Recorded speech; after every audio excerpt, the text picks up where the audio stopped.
go.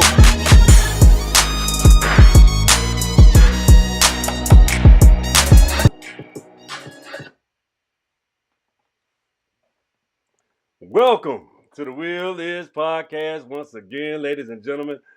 I told you on Thursday we're going to come back at you. So once again, we got our host. Y'all see the title. The WIP. We're doing a book review. So this is the first. So once again, I'm not gonna be doing a whole lot of communicating. I'll be asking questions when I need clarity. But y'all know the great Dr. Anthony Dixon. We're gonna give you a great show. We're gonna have a wonderful, wonderful, wonderful put on. So this is his information. This is his lecture. He's gonna give you all of his information. So I'm gonna tell you how he's gonna put on. It's gonna be great.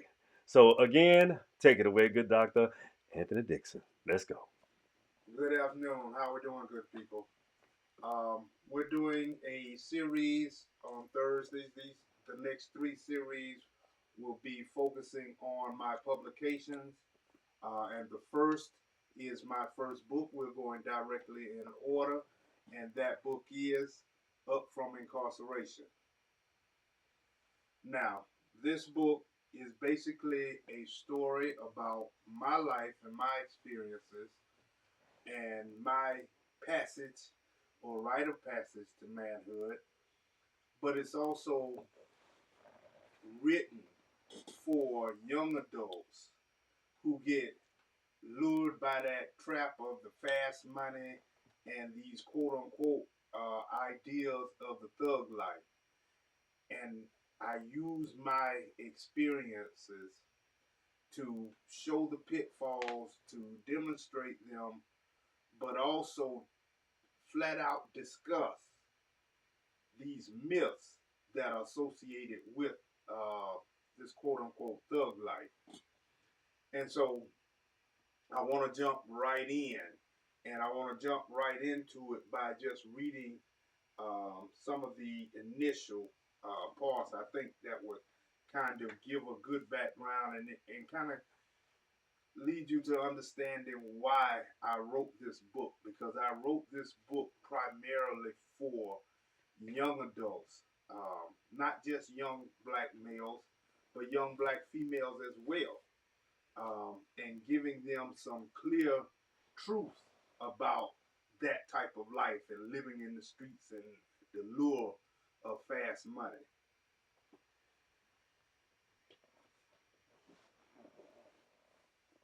I am far from the average ex-con. I was raised in a middle class household. My father was a professor for over 35 years at an HBCU. My mother was a principal of a middle school and also a school board member. Both my sisters went on to college on scholarships. And so I am far from what you would think or the path one would take from being an ex-convict. So the question then becomes, how did someone who had the advantages that I had, the solid upbringing, living in a household that nourished and supported positive living and provided the ability to have a solid future, end up doing 5.5 years in prison? And prison for me was a nightmare, a learning experience, and a blessing, all rolled up into one. And so it was my path, and the path that I had to take, which shouldn't have been, the normal path, but it was my rite of passage into self-awareness, self-knowledge, and manhood. And so I want to just call out each chapter and speak a little bit on each chapter. Now, again, brother, you're going to have to tell me how much time I got now. You know, you got to tell me. You got as long as you want to take on how you want to put this out, man. You got it. Okay, sounds good to me.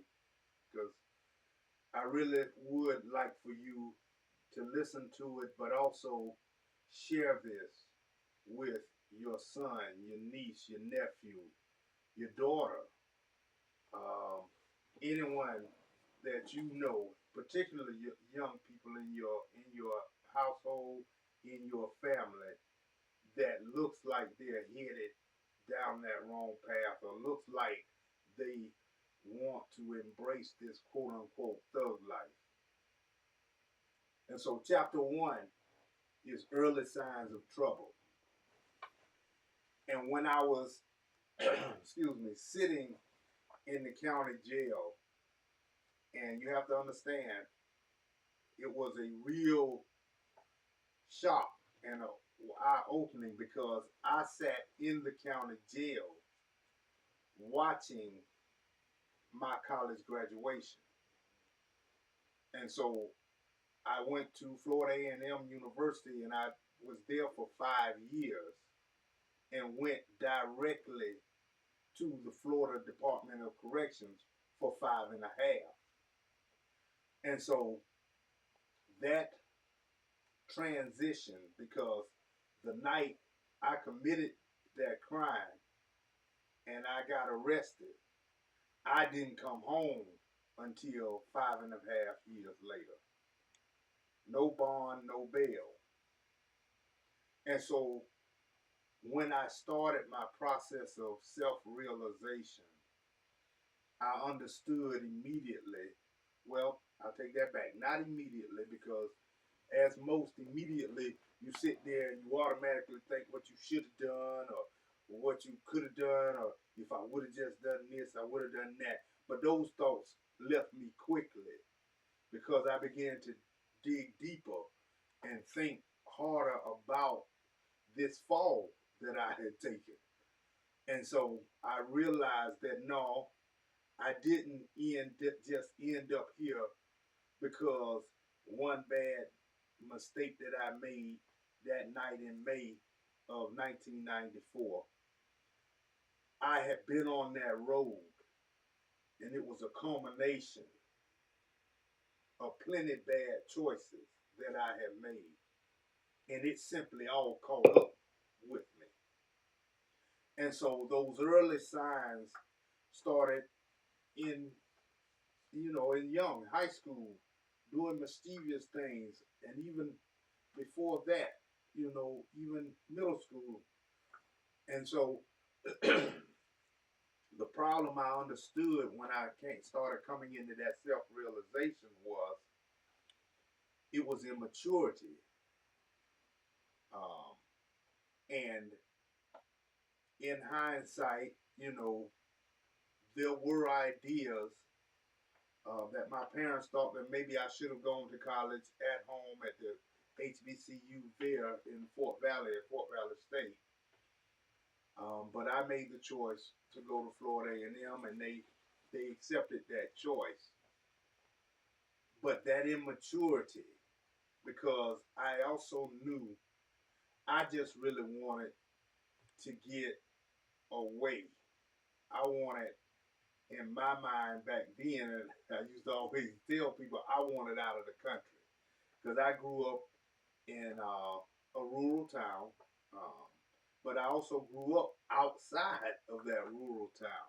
And just to give you an idea, it wasn't until I got to college that I actually saw cable on a regular basis. I had seen it before. I'd gone to friends' houses. I spent the night at friends' houses, so I'd seen cable. I had seen BET before, but I never saw it on a nightly basis because we live too far out in the country. So that kind of Wow. gives you the idea of the rural upbringing that I had. My first job, when other kids' jobs were taking the trash out, and things of that nature. My first job was getting eggs out of the chicken coop and building my mother a fire. Um, basically putting the paper and the wood in the fireplace, and then if she wanted the fire, she would go ahead and light it up if she felt cold enough. And so those were my first jobs. That was a regular basis that I was expected to do on a regular. And so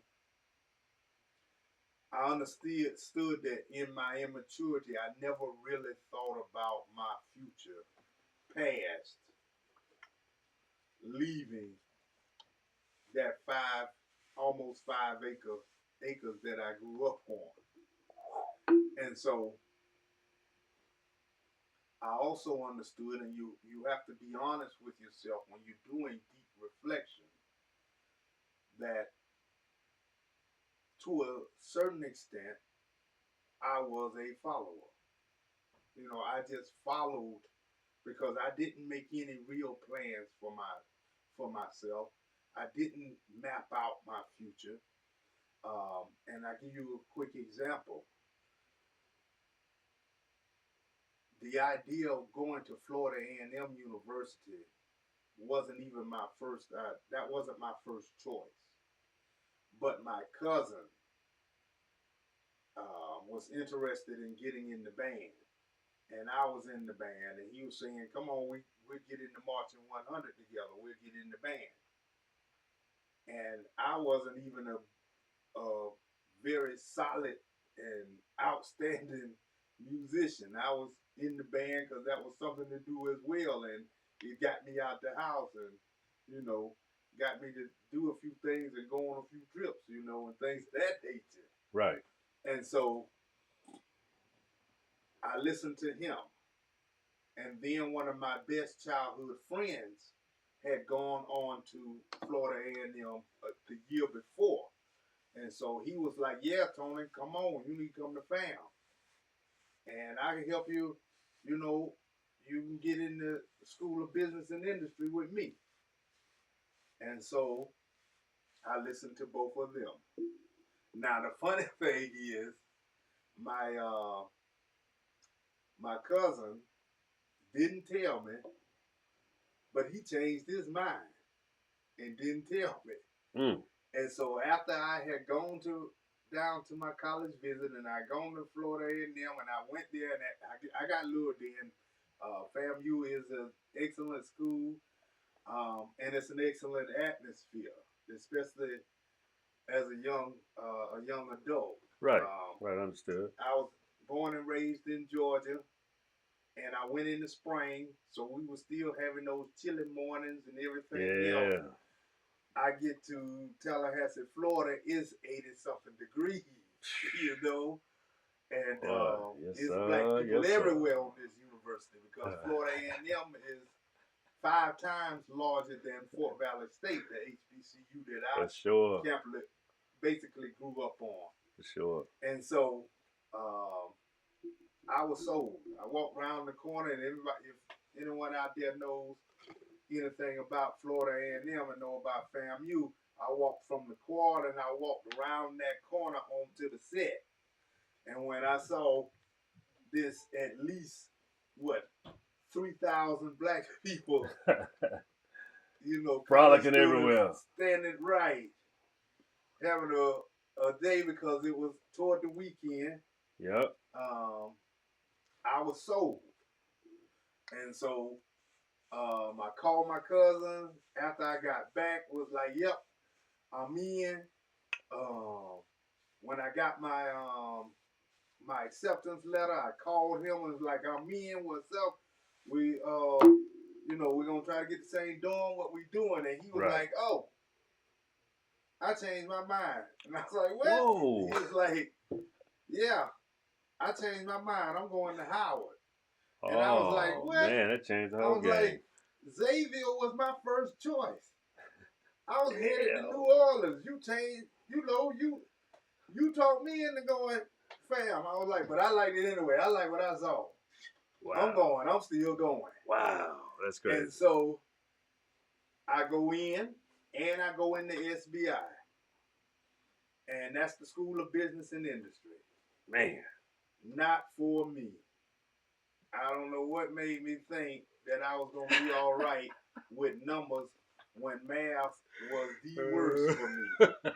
That's crazy. And so by the time I That's fought crazy. my way out of financial accounting, taking it more than once, Wow. then I got into managerial accounting, and it threw me for a loop. That was it. It was a wrap. I'm out of business. But in that time, my immaturity didn't have me taking anything serious. And so I started out, looking to do things, looking to be popular, because I came from a rural city. I was popular in that small town, and as a friend once said to me one time, they were like, "You were a big fish in a little pond, Right. then you got there and you were a little fish in a big pond." Right. And so I just got into negative things. The mischievousness that I had, I carried that with me. Right. And so I started with something, small things, right? Like on this, I don't know what you want to call it, escapade, going around the city. We ended up going in the mall, Right. and we lifted some watches out of the mall. So that was my Wow. first charge. And so I was given probation, and I had to do some community hours, and they allowed me actually to do the community hours on campus. Right. So I just volunteered and did my community hours in one of the libraries. Okay. And so there was a woman there in the library who tried to talk to me then, and tried to give me that, that was my first auntie talk, Yeah. Didn't take. Still out there, just trying to do anything that came to mind, without even thinking about consequences, none of that. Just whatever came to mind. And so I got the brilliant idea. I started selling weed, started selling marijuana.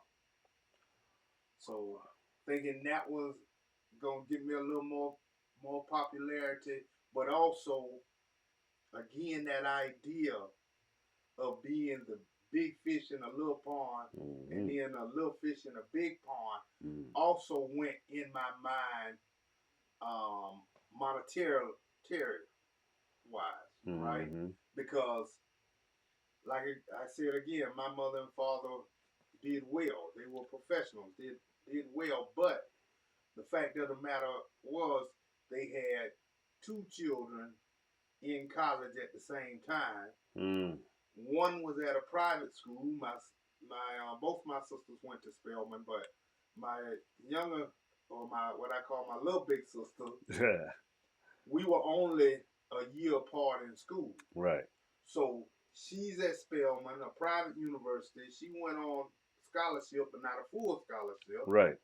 And here I am in Florida, which we all know, had any experience with college or heard about it, out of state jacks up the price tremendously. And so my parents were dealing with one child, at a private university, and the other one with out of state fees. And so what they were able to do for me, in terms of giving me some type of, money, I found out quickly was not enough. Well, it was, not enough in my mind. I think that's the best way to say it. Because we could all make do with what we had. Absolutely. So it was not enough in my mind, and I met a guy, in my dorm. We were all right, found out he actually was getting 10 times, and I'm not exaggerating, 10 times a month more than what my parents could do for me. And so started selling the marijuana. I'm trying to catch up now, you know, um, because it's funny. I used to laugh. For me, going to college, it really was a different world. Right. You know, Right. I saw, students who were driving Benzes and things of that nature. Oh yeah. And so parents were CEOs of Fortune 500 companies. Mayor Andrew Young's son was there. Straight up. Farrakhan's nephew was there. Straight up. You know, just all these different people. And so I'm trying to catch up too. Right? Because now I'm the little fish and whatever it takes also to get noticed. Right? And so it started snowballing from there. Right? Because once you start on that path, you just continue. Right. Right? And so one night we were, me and some friends, I spent my first 2 years, in the dorm, and then I got my own apartment, and it was very close to campus, actually it was across the street from campus.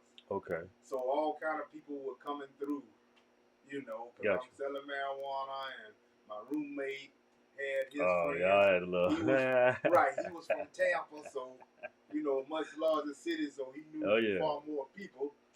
For sure. And then my next roommate,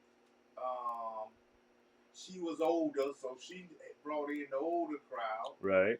And then my roommate after that was from Jacksonville. Straight up. And that had the highest population on campus. Yeah. So plenty of people knew him because he played football in Jacksonville. Right. He didn't play football for FAM, but he played high school ball and had gotten injured, so he couldn't play for FAM. Okay. So extra popular, right? Mm-hmm. And so one night, prior to some of these other roommates, my Tampa roommate, my friend tells me of this experience he has. And I won't go into it because I know we're going to be cognizant of time. Right. But we're drinking and we're smoking, and basically some guys tried it. And so we drinking, and we drinking, half a gallon out of here, just smoking, just taking shots, everything, right? Y'all lit. So we get, he goes back into the story, he talks about, how he felt and whatever. So we then get the big idea, let's go get him. Oh, shit. Exactly. And so we go to their apartment, and lo and behold, my next door neighbor was with us, and my next door neighbor, he's just from Tallahassee. He didn't go to college or anything. Matter of fact, he had been to prison before. Yeah. And so we went over there to fight, but somehow in my next door neighbor mind, my next door neighbor, when we knock on the door and he steps in, my next door neighbor looks around and is like, oh, it's some nice in here. And we thinking we just going to fight, and we end up robbing them. And so,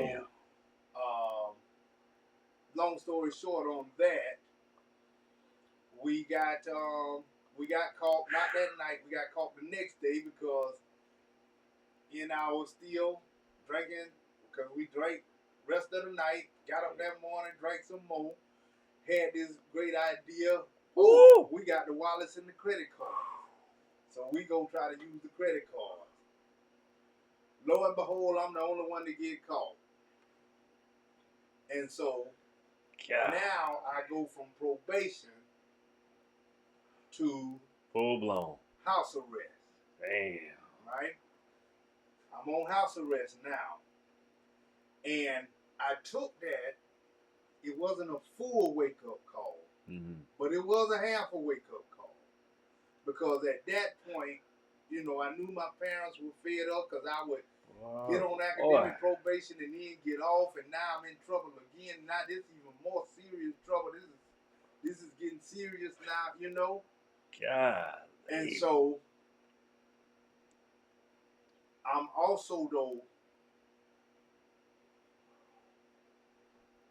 not taking it at full mature level. And so I go on house arrest. And I'm in the house for like 3-4 days. I'm only allowed to go out to class, go right back. Some weekends I can leave and go grocery shopping, things of that nature. No. Right? So there are days when I go 48, 72, 96 hours in the house, can't leave my apartment. Right? Bro, you crazy. And so, like I said, it was a wake-up call to a certain extent because I was in the house and I was like, man, I'm in this house. I'm not getting ready to just watch TV. I could be doing my work, man. Let me do my work, right? Mm-hmm. And so I took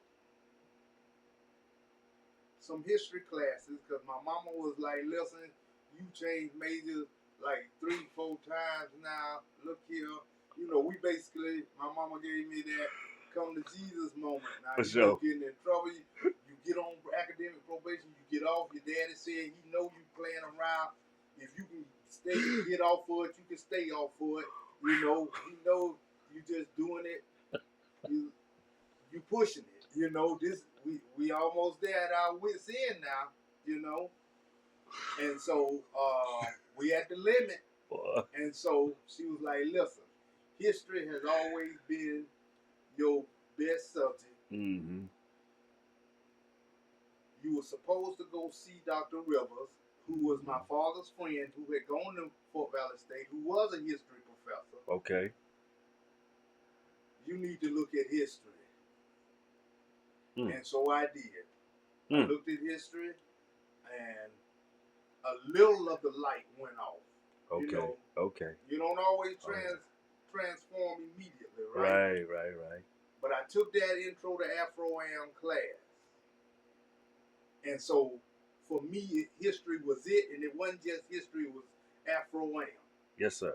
And so, I'm on house arrest, but I'm doing my work now. I'm on it. Okay. I'm doing well in class. All right. But, I hadn't shook the maturity and gotten to that maturity level where I saw it as a full eye-opening and waking, and this is where you get on the right track. Okay. Because I'm still smoking weed every day. I'm doing my work, but I'm smoking. And my friends are coming by and they smoking, right? And they coming by, get me this, get me that, get me this, and the weed man, Dread, was right around the corner. Everybody got a dread. So I could walk out the house, go right around the corner, and be back.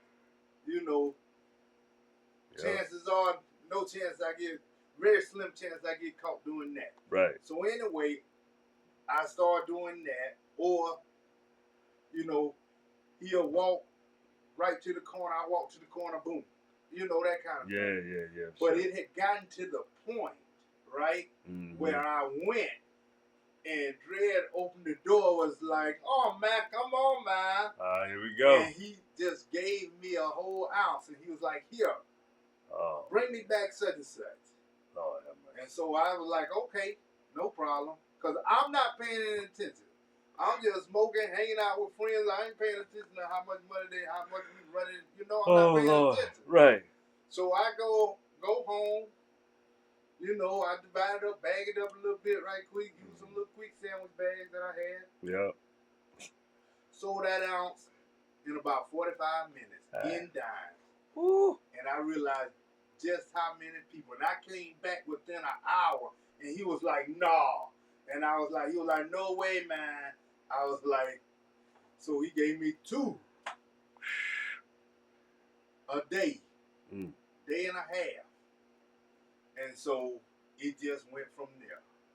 So now I'm on house arrest. Boy, you terrible. I'm selling weed, dime bags. We got up. I have brought my roommate into it. This is the roommate from Jacksonville now. I have brought him into it. God damn it. We This selling shit funny. a quarter of a pound in dimes in about a week and a half. And we got into a system, everything. But I'm still studying now. I'm doing my work. Oh, man. I'm making good grades. Got Got to the point where I was even paying another friend who didn't smoke. He just drank. Paid him to pee for me. So I'm using his pee to pass UAs. I'm really living this double life. Oh my right? God. Boy, it's something else. And it's snowballing though, brother. Yeah, That's the thing. yeah, It's terrible. It's something else. It's something because I hadn't even gotten to the real snowball yet.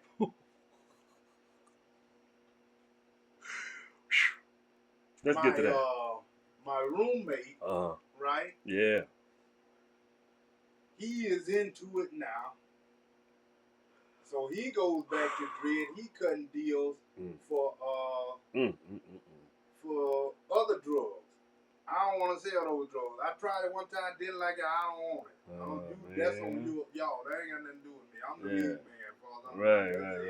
Right, for sure. And so we moved, right? Mm-hmm. We moved up on Park Avenue. And people like, how in the world you got one of them apartments on Park Avenue? Don't worry about that, right? If you don't know, then you don't know. And so here's the thing, right? I started watching my favorite movie, Scarface. Oh, here we go. I have it in the videotape. I run it 24/7. Wake up is on. Oh my God. Go to sleep is on. Never cut it off. Don't touch that TV. We can watch something else downstairs. You like Tony Montana, man? Yeah, I know that movie backwards and forwards. Oh yeah. Still to this day. And so, that lure and those Tony Montana, man. I call them the Tony Montana dreams, right? Yeah. What's up? Got me going. And so, my roommate, he messed up, right? And he caught a charge. And so for him, his parents was like, that's it. Nope. Damn, cut off. That's it. He goes home, right? The apartment complex says, the apartment complex has figured out what's going on. They not going to renew the lease. Ooh. Here's the thing. Man. Right? Right before he goes home. Right before. Okay. I get off of house arrest. And I go home to surprise my parents. I did the last part of house arrest. They just switched it over to probation. Okay. Right. So I go home to see my parents, surprise my mama. I'm off house arrest, right? Right. Okay. My roommate gets careless.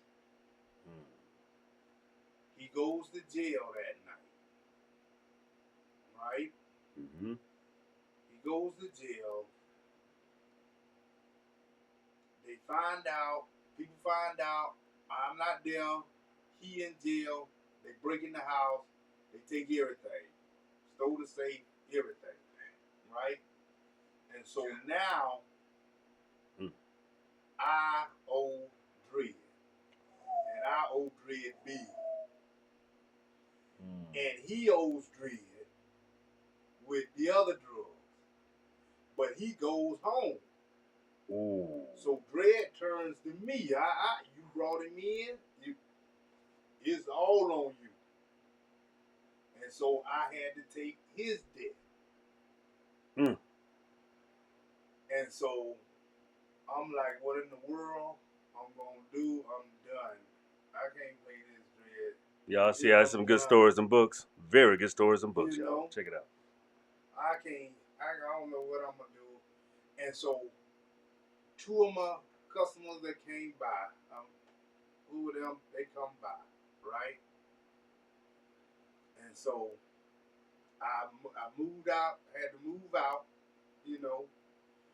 I still have a little bit, you know, I get fronted a little bit, but after that, that was it. Anything else, you got to get on your own now, you know. Mm-hmm. Dred wasn't doing anything else till I brought him his money, right? And so the thing about these two guys was, months earlier, they asked me, they were like, hey, you take blood money? And I was like, blood money? Man, I don't care if it's green, it's going to spend, I'll take any money. They were like, good. And they put the money in my hand, and it had blood all over it. And I mean, I got blood on my hand, everything. They meant blood money. Mm. And they laughed, you know. They're what we call jack boys, right? Yeah. They robbed. That's who robbed you? They robbed. No, they didn't rob me. They didn't rob you? No, it wasn't them. Oh, man, that's good. And so Boy. I'm sitting around, you know, I'm in it, right? You got to go jack too? Exactly. I was like, man, I don't know how you know.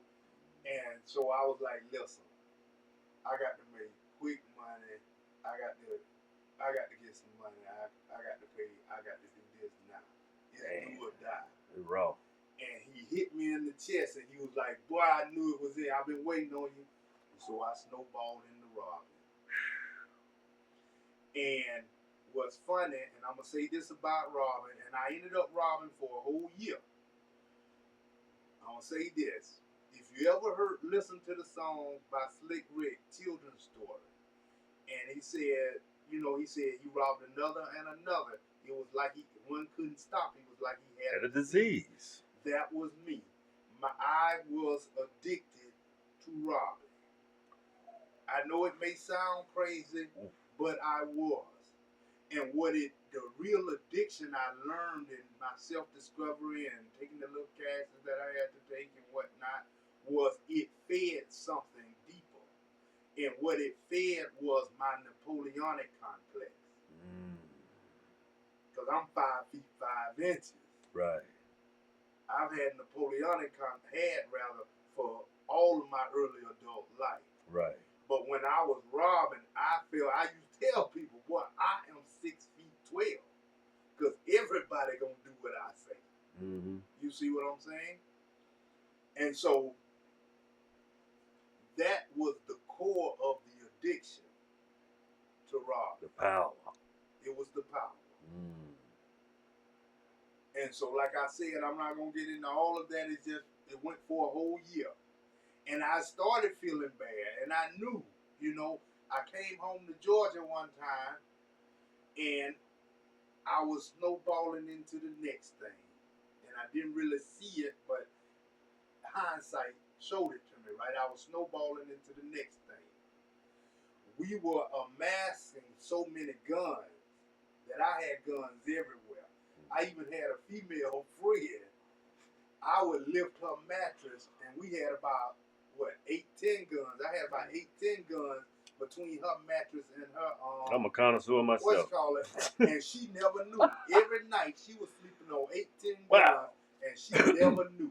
Wow. She thought I was just stashing money, because I used to stash money over there too. Right. And so I closed the door. But the first thing I do is lift that mattress and drop 2-3 guns in between her mattress and her box spring. Mm-hmm. And make it so it was even, so she laid even. And so I was coming to Georgia. I started selling guns here in Atlanta. Mm-hmm. And it was lucrative. It Mm. was lucrative back then. Right. What you could get a gun on the street in Florida, you could bring it to Atlanta easily 4 times the world. Straight up.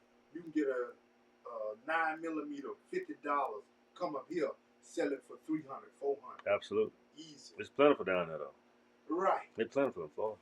I mean, they got guns. Because They got guns in Walmart. Yeah, and the pawn shop. And pawn This was before they put the big metal poles in. Yeah. Because I knew some guys that would they would steal Chevy Suburban, boom, run into it, there smash and grab all guns, everything. jewelry. That's all they grabbed was guns and jewelry. That's it.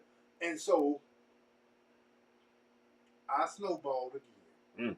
Now I'm doing that. I'm addicted to robbing. I'm not even selling weed hardly anymore. And I'm masking all these guns. And so it got to the point where it was bothering and troubling my soul. Yeah, right? It had to because be. It had to be. My parents did instill things. I did go to church. I was an acolyte in church. Right. You know, so it did start troubling my soul. Mm-hmm. And so I'm still doing right in school though. Wow. I'm just living this double life. Right. I'm going to class, doing everything, answering questions in class. I'm never turning work in late. Right. But come 11 o'clock at night, I'm dressed in all black. Like the Omen. From head to toe. And so I'm living this double life, but as we all know, a divided house cannot stand. No, I don't get that. And so basically, the guy that brought me into it, he gets in trouble on another charge. And for a month, I had stopped robbing. I felt better about myself. I know it. Got to stop. I still got these dumb ideas about selling guns though, but I stopped robbing because I was feeling. But I came to Georgia. Right. And I was coming back. I had a sawed off with me, and I got pulled. And I just happened to have a sister from Atlanta with me, and I got pulled, and I was thinking, that's it, I'm done.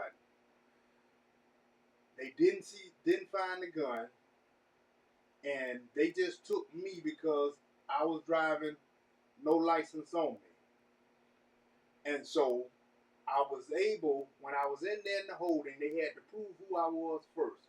So I used a friend who I know was good. He never got in any trouble. I used his name. I had done it before, so I did it again this time. And so that night, though, I promised that I would stop robbing if I got out of this.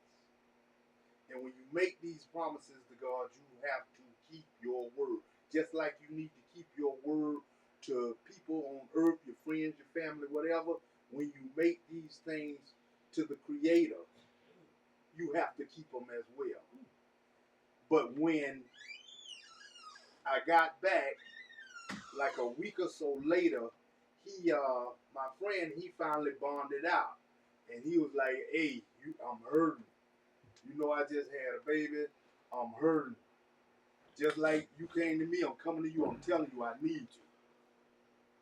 And so I felt obligated because that's who I was. Like, even when I said I was the only one that got caught, when I went on house arrest, they knew one of the guy that I told you had already gone to prison before. Sure. They knew he was with me, but they needed me to corroborate it. And so they were willing to cut me a deal so they could send him back to prison. Okay. But I didn't. I took the house arrest on my own and never said a word. And so that type of loyalty, right? Sure. And so when he said, you know, I need you, when you needed me, I came through. I need you. I'm telling you, I need you. Mm-hmm. I started back robbing again. Got addicted just that fast. A month later, I am getting ready to graduate. Things are looking good. All I got to do is turn in this other paper and this other little stuff, and I got an easy summer. Graduate at the end of the summer, right? Right. Okay. Well, in that time also, Dread, because I got Dread his money, and I got his money so fast, Dread brought me back in, and I ended up being part owner of a car lot. Man. Because now I'm making money like he making money. I'm just making money by robbing. Right. But I'm making the money he making. Mm. You know, and so, and now I'm looking to sell these guns. And when I got back into robbing, and I'm looking at robbing and cutting deals with other people that I know are robbing, I'm telling them, I already told them, don't throw any gun away. Bring it, I'll buy it. Mm-hmm. God said that was enough. The Creator said that was enough. Mm. You know, enough is enough. You've broken your promise to me already. Enough is enough. And so, this is how I know it was meant to be. We pulled up to rob, because we were mainly robbing drug dealers. Okay. Right? Mm-hmm. We robbed one. Back then we called them kick doors, right? Now they call them home invasions. But there wasn't a home invasion charge at that point. It wasn't on the books yet. Right. It was still home burglary. And on the street they call it kick door. Well, the kick door. Yep. Lay down on the floor. Right? That's right. And so we pulled the first one. Mm-hmm. Got away. Got in a semi-shootout, but it was nothing. Got in the car. Just so happened, we had parked in the apartment complex next to the apartment complex we went into to rob. Okay. Guy looks out the window, saw the tag, called the police. And we were using one of the cars off the car lot. Mm-hmm. Right? Right. We get home, and the Creator gave me that last warning.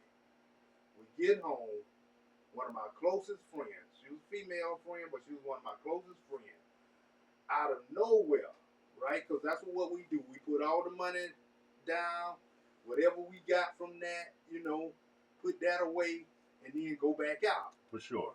She calls, and out of nowhere, she says, y'all good, you good, don't go back out tonight. And I was like, what? You on your way over? What, you want to smoke out? What, you want to hang out? You on your way over? And she was like, no, I'm in the bed. Right. I was like, well then, I'll call you when I get back. Hung that phone up, went out that door, never touched that door till 5.5 years later, because somebody I knew happened to rent the same place. Right. You know? But here's how you know things and God is in, and the Creator is in control, and the ancestors are moving these things. Right. We pulled up to the next one that we about to rob. Right? Ooh. Guess what we pulled up into? We pulled right up into a raid. The same person we were about to rob, the police were raiding. And they already had an APB out on the car. So when we rolled through and we rolled by, we were like, that's an undercover. And then we rolled around the corner and we saw just like 8-10 police cars. Wow. Up on the hill, because his apartment was down on the hill, down the hill. We were like, oh, he getting raided. And so, but we saw the police officer look at us and hit the radio. Okay. So we knew something was up. Right. Next thing you know, high speed chase, and we wreck out, we crash out, and I'm in the county jail, and I want you to read. I want people to get that book and read the real part of crashing out. I don't want to tell you. I want people to get that because that's something I think will resonate with young people. Absolutely. So I want you all to get that and get it to these young people. And so I'm in the county jail. My friend's father, who is my mentor now, right? Because I did kind of get my life straight as far as school was concerned. Right. He got it worked out where all I had to do was finish this last thing and I could graduate. So they, just like regular mail, they let it come in the mail. I had to do it, finish it out, write this thing out, you know. Boom, I'm set. I'm set for graduation. I'm sitting in the county jail. I'm broke up though from the car wreck. Broke my face. I broke every bone around my eye. I got a rod still to this day in my leg. Jeez. And that's when it started, really, right? That when it hit you, this did not have to be. And the main thing that hit me was it was no one else's fault. Wasn't my mama's fault. Can't blame my mama. Can't blame my daddy. Can't even blame the white man on this one. You know what I'm saying? It's all on me. Exactly. Oh yeah. All on me. Hey. And so I was like, God, whatever happens, you know, I know you gave me a good life. I blew it. Whatever happens, happens. So I wouldn't let, and I told my parents, no lawyer. I'm going with the public defender. 13 no bond felonies. And I still went with the public defender. It's in God's hands, ancestors' hands. What's going to be is going to be. You know, I'm trusting because I'm still alive. So universe and ancestors, man, that's the universal order. And so, like I said, that was the Tony Montana dreams and the lure of fast money. Trying to live that double life and that divided house, not studying it. So I watched my college graduation in the county, from the county jail, and I went from the county jail straight to the Florida Department of Corrections. From the night I committed my crime, May 17, 1994, I didn't get out till about November 13th, November 19th, almost 5.5 years to the day, November 99. And so incarceration. I was coming home from Kosovo in November 1999. I was coming off our med float, Mu 26. So the next chapter is incarceration.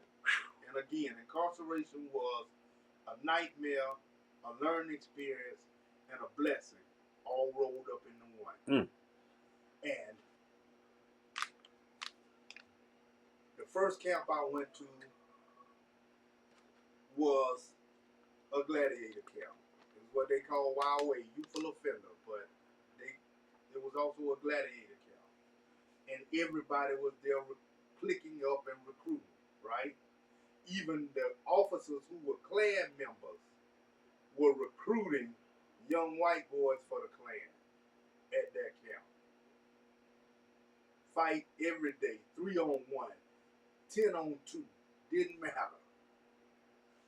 And so, for me though, I became teacher's aide because I had the same degree that she had. So I'm teaching the class and she's pretty much sitting there knitting, chilling. But it didn't bother me. That's how I did my time. Work. I was working like 90 hours because that was how I was doing my time. And I wasn't getting bothered because I was also the person you see if you want to get your GED, because you get your GED, then you get time cut off, the sentence. So nobody bothered me because I'm the man that's going to help you. Why in the world are you going to bother him? Right. My biggest foe was white officers. I went to at the YOA camp. I went to the box 2 times. I went to when I say the box, that's confinement. That's that 4x8, 4x some of them 4x8, some of them 4x10, some of them 5x. But it's the box. Right. And you're not coming out.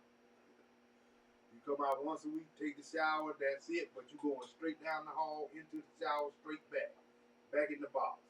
And that's if they feel like giving you that shower that week. Right. And so the second time I went to the box, I was lied on by a white female officer. And just so happened, there was a black sergeant who his daughter actually was at FAM at the same time as me. Okay. And so we kind of built a relationship. He actually asked me, he was like, "You still want to teach? You tired of teaching? Yeah, you can come work for me." He was like, "I think you need to come work for me." Because he knew what I didn't know. He knew I could protect you. That teacher up there, they can't protect you. All right. We gotta we're gonna have to get a little. We're gonna have to get some wrap up on this one. If you want to do a part two, we can do a part two for sure. Cause we cooking so good right now, people. I know the stories and books are so good. Stay tuned for part two. But check it out. This is the Will Is Podcast. I'm gonna let the good doc give the closing remarks. You dig? But before I do the Will Is, the yours thing. But let me get the great doctor to give this closes before we can get to that chapter 2. Go ahead, doc. You got it. All right. Like I said, we're doing the series on my publications. We're doing first book up from Incarceration. We just did part 1. This book is on Amazon. It's been on Amazon for a few years. Like I said, if there's anybody, any young niece, nephew, grandson, son, if you see them headed in the wrong direction, if they hanging with the wrong people, they hadn't done anything yet, but they still hanging with the wrong people, have them read this. At least let them hear the truth about the real things that happen with this quote-unquote thug life. The myths that lure us in. So please stay tuned for part 2. Share this book with young people. Hey, there it is. That was a wonderful story. I can't wait to get to part 2 myself. Check it out. This is the Will Is Podcast, and the will is, say it with me, yours. Part 2 coming soon. Holla at you. Take it easy. We coming fresh. That was phenomenal. That was So you really gotta let me know. Cause we got 1, 2, 3, 4 chapters to go. God damn, we gotta do it. I got it. No, I got. But see, it's the Incarceration is a short one. Right. It's a short one. Right. Because I really could have done the Incarceration right. I could have finished that up in like 3 more minutes. Okay. I heard the timer. That timer was getting, we had 59. We was at almost an hour. I wanted to stay 30 minutes a book, but that was too good. That was it was good as hell. I loved it myself. Well, that last book definitely only gonna be 30 minutes.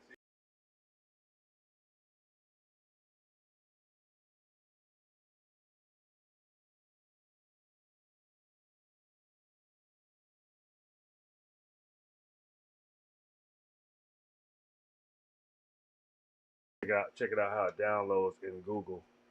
Okay. And it's 604. Let me see. You got something to do though, right? Yeah, a couple things. At 7? Do I have anything to do at 7? Yeah, I remember at 7. Oh, I thought you said at 7 because I was like 7 o'clock. You were like, 7. Oh yeah, it'd be a little late for me. That's a little late for me. 7 o'clock because it's if you wasn't here and we was on the phone, that's a different story. But as far as like preparation and stuff, when you're my family and stuff like that, yeah, I got to do family time and stuff too. Right. Yeah. That's what I was saying. Oh, for sure. So we just gonna do the one tonight then, and we go We could do that. We could do the one tonight. Run it tomorrow. Yeah, we Run do the it gamut tomorrow.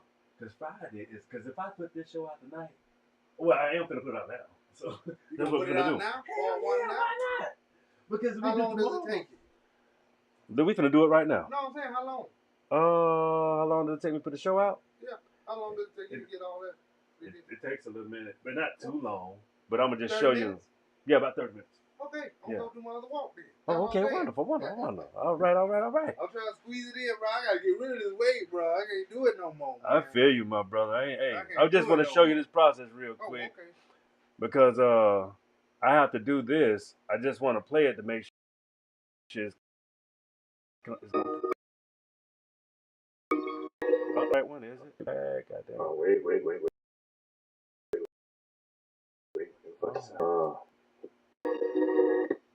Yeah, that was the one, and then you redid it. Yeah, that's the one I had to read. Let me refresh.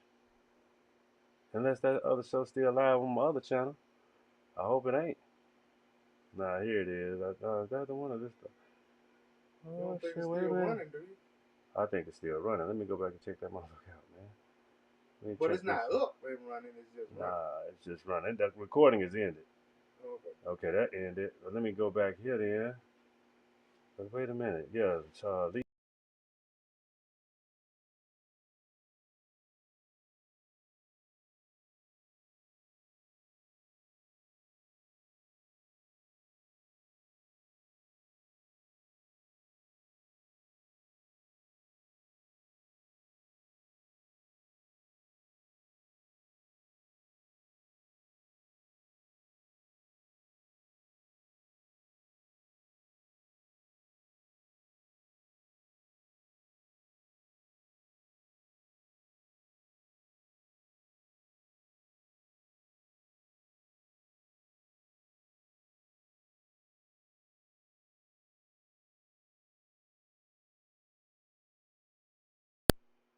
Okay.